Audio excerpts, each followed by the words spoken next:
은하 실키웨이가 쫙 보이면서 넌 내 거야. 세상을 입체적으로 봤으면 좋겠어요. 답사 갔을 때 그렇게 CC가 많이 생겨요. 임현님, 교육은 모두에게 평등해야 한다. 역시 지리 교육과답게 지리는 들어오세요. 안녕하세요. 반갑습니다. 오랜만에 면접을 또 모시게 됐는데 면접을 진행하기에 앞서서 제 소개를 간략하게 먼저 드리고 시작하도록 하겠습니다. 누구나 학생이 되고 누구나 선생님이 된다.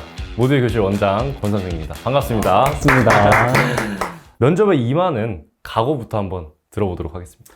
평소처럼 재밌고 잘 한번 해보도록 하겠습니다. 재밌게 잘 한번 해보겠다. 이 면접하면 또 자기소개부터 한번 들어봐야죠. 안녕하세요. 저는 이제 사범대학 지리교육과에 다니고 있는 2학번 임현이라고 합니다. 만나서 반갑습니다. 카메라에 아이 컨택까지. 지리교육과에 재학 중이신데 저희 모두의 교실 교사로 이렇게 특별히 지원해 주신 이유가 있을까요? 제가 지원한 이유는 정말 솔직하게 평소처럼 누워서 이제 쇼츠를 넘기고 있었습니다. 알고리즘에 우연히 나온 거예요. 재밌겠다 해서 이렇게 신청을 하게 됐습니다. 요즘 도파민이 또 많이 부족하더라고요. 새로운 걸 찾고자 한번 지원을 했습니다. 아주 가벼운 마음으로 나왔다 그러면.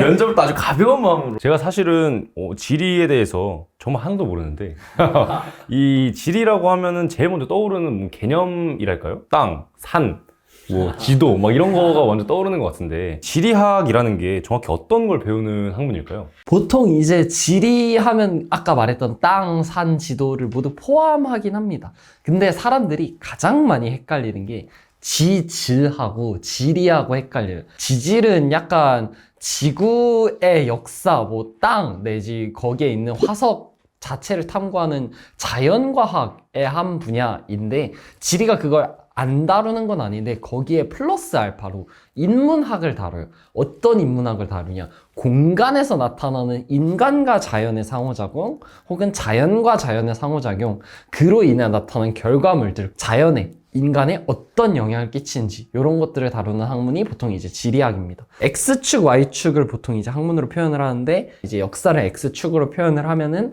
지리는 공간을 다루는 학문이니까 이제 Y축으로 보통 표현을 합니다. 공간이라고 하면 또 수학교육과적인 관점으로 접근했을 때 좌표축이 3개는 X, Y의 상호작용을 한 Z값이 공간에 대한 결과, 인문학인데 엄청나게 분야가 많아요. 인문지리학, 지역지리학, 자연지리학, 정치지리학도 있고요. X, Y축으로 표현되지 않는 지리학 내부에 세부 전공들이 있습니다.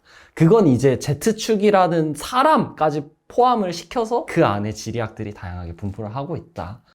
기습 질문이었는데 굉장히 대처가 아주 훌륭했다고 할 수 있겠습니다. 그럼 그렇게 지리학에 다양한 분야가 있다고 말씀을 해주셨는데 형님이 최근에 좀 관심을 가지고 있는 그런 분야는 어떤 분야일까요? 제가 요즘 관심을 가지고 있는 거는 약간 자연지리학 분야인데 원래는 이제 대학교 오기 전에는 조금 인문지리에 관심이 되게 많았어요. 사람을 워낙 좋아하는 사람이었으니까. 근데 이제 대학교를 딱 와서 인문지리학을 처음에 딱 봤어요. 소위 말해서 사람은 참 착해요 하는 교수님한테 애라고 하면 약간의 회의감이 들었다가 이제 저희 과가 답사가 쭉 있어요. 답사를 되게 자주 다니는데 자연지리학은 답사를 가면 정말 선명하게 내가 배운 게 보여요. 예를 들면 석회암을 배웠어요. 그럼 보자마자 저거 석회암이다.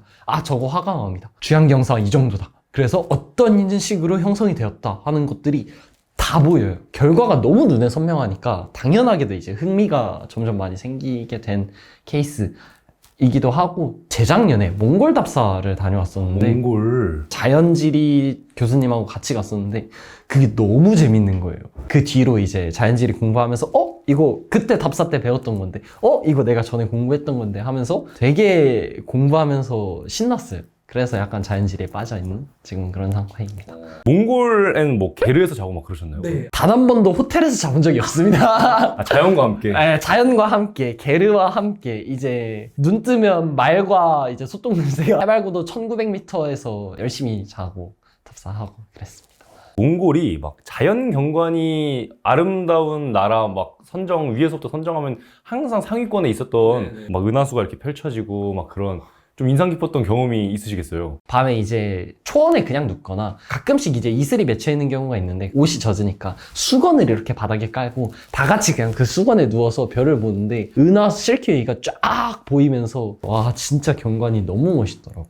이 자연의 웅장함 이런 거는 눈으로 봐야만 또 이렇게 느낄 수가 있고 답사 얘기를 좀 더 이어볼게요. 이 답사의 진행 과정이랄까요? 뭐 시작 계획은 어떻게 하고 이제 이 답사 진행 후에 이제 뭐 그거에 대한 어떤 평가라든지 공부라든지 그런 거 어떻게 진행되는지. 저희 과 같은 경우는 총 졸업 요건으로 6번의 답사가 있어요. 야외 지리 조사라고 해서 학기마다 한 번씩 나가는 건데 보통 어떤 과정으로 진행이 되냐, 중간고사 2주에서 3주 정도 전에 이제 답사 일정을 잡아놓고 그 전까지 이제 답사 세부 계획서를 씁니다. 어디를 가서 뭘 보고 아니면 어떤 주제를 탐구하고 이런 것들이 있어요. 본인이 거기에서 무엇을 볼 건지 약간 사전조사 하는 느낌인 거죠. 공부해서 교수님한테 조금 괜찮다 하면은 그때부터 이제 답사를 갑니다. 이거 내가 논문에서 찾았던 건데 내가 자료에서 봤던 그 그림이랑 똑같네 하면서 이제 사진을 열심히 찰칵찰칵 하고 찍어요. 답사를 갔다 오면은 답사 노트라는 거를 씁니다. 사진 같은 것들을 직접 이제 답사 노트에 붙여서 요거는 타포니가 형성된 과정의 일부이다 하면서 이제 거기에서 내가 느낀 점들 혹은 답사 전반적인 소감 같은 것들을 해서 답사 노트를 제출해서 패스를 받으면은 야외지리 조사 한 번이 끝납니다. 번외로 답사 학회가 따로 있는 경우가 있어요. 여름 답사가 가장 크게 있어서 이제 방학 때 울릉도 독도를 가거나 아니면 제주도 쪽으로도 답사를 가기도 합니다. 제가 어디서 이제 풍문으로 듣기로는 답사의 목적은 사실상 술이다. 많이들 자시나요? 술도 많이 자시죠. 몽골 갔을 때 해발고도 1950m대에서 다 같이 보드카와 양주를 자기 물통잔에다가 따라가지고 그러면서 짠치고 먹거든요. 은하수를 배경으로. 또 그만한 안주가 없어요. 술이 그렇게 잘 들어가요. 새벽까지 먹고 또 아침에 일어나서 다 같이 이제 술에 절어서 이제 비틀비틀 또 등산. 술 마시고 일어나서 걸어 다니면서 막 해장하고 땀 흘리면서 막 다 배출시키고 저녁 되면 다시 또 술 한잔 해야지 하면서 무한 루프가 또 반복되는. 그게 또 그렇게 낭만이 있어요. 제가 이제 앞서서 말씀드렸던 것처럼 지리의 지읒자도 잘 모르는 사람인데 어디 가서 이렇게 좀 역사와 사람 사이에서 관계에서 발전된 그런 지리적인 특성 같은 거를 이렇게 뽐낼 수 있는 대표적인 현상이랄까요? 뭐 그런 이론이랄까요? 그런 거 하나 추천해 주실 수 있을까요? 지리뿐만 아니라 우리가 흔히 말하는 사회 과목을 공부할 때 통상적으로 약간 배워두면 되게 유식한 척 할 수 있는 현상이 하나가 있는데 젠트리피케이션이라고 있어요. 간단하게 설명을 하면은 기존의 지역의 집값 땅값이 올라가서 특수한 현상으로 인해서 그 땅값이 올라가서 그 원주민들이 그 지역에 원래 살고 있던 사람들이 올라간 집값을 견디지 못하고 이주하는 현상을 젠트리피케이션이라고 합니다. 우리가 흔히 이제 경리단길, 망리단길, 땡땡리단길이라고 하잖아요.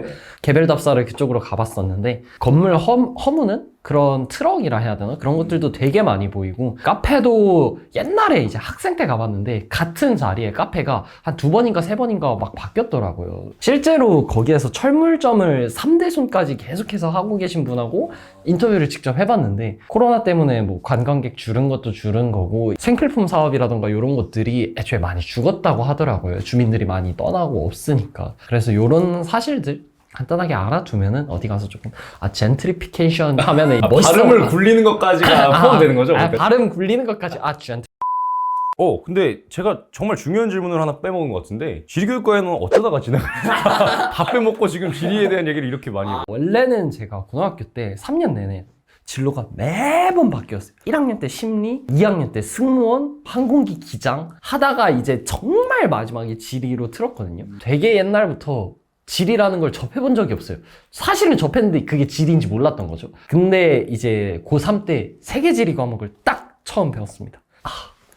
이거 내 거다. 넌 내 거야. 깨달음의 순간 이렇게 딱. 일단 너랑 나는 무라일체다. 교과서 보면은 예시 사진이랑 그런 것들이 되게 많이 나오는데 제 핸드폰을 딱 뒤져보니까 내 사진에 조금 더 괜찮은 예시 사진이 있는 것 같은데 공부하면서 도파민이 막 돋는 거예요.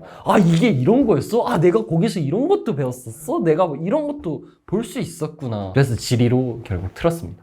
역시 또 도파민 중독자답게 도파민의 노예. 이거 심상치 않다. 참 이 현님이 쌓아왔던 어떤 경험적인 게 학문적인 거랑 이렇게 만났을 때 되게 케미가 좋아가지고 그거를 본인이 딱 느껴서 이쪽으로 발을 들이게 되신 거네요.